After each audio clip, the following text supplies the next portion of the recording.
If you wish to make progress in virtue, live in the fear of the Lord. Do not look for too much freedom, discipline your senses, and shun inane silliness. Sorrow opens the door to many a blessing, which dissoluteness usually destroys. It is a wonder that any man who considers and meditates on his exiled state and the many dangers to his soul can ever be perfectly happy in this life.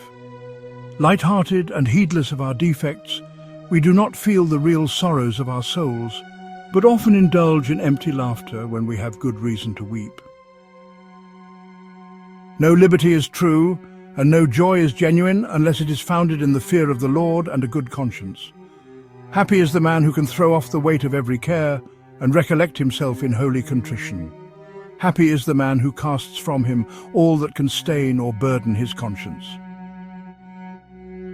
Fight like a man. Habit is overcome by habit.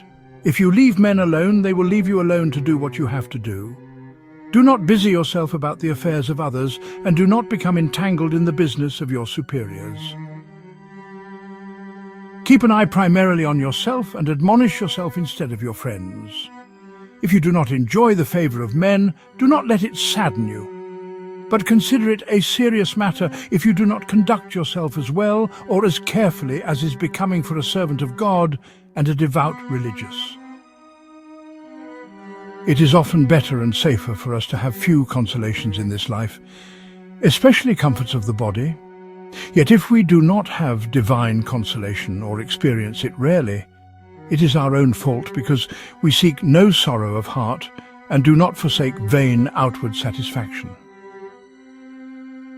Consider yourself unworthy of divine solace and deserving rather of much tribulation.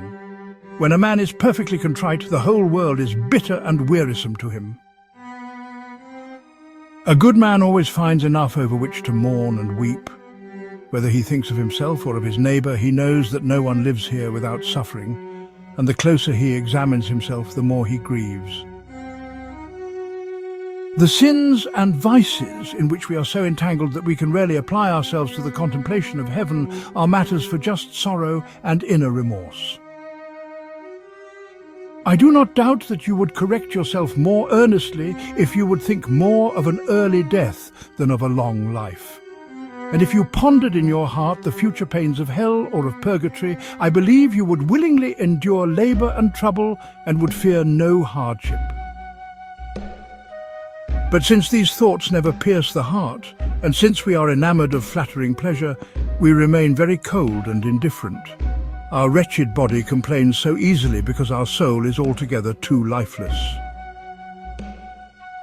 Pray humbly to the Lord, therefore, that he may give you the spirit of contrition, and say with the prophet, "Feed me, Lord, with the bread of mourning, and give me to drink of tears in full measure."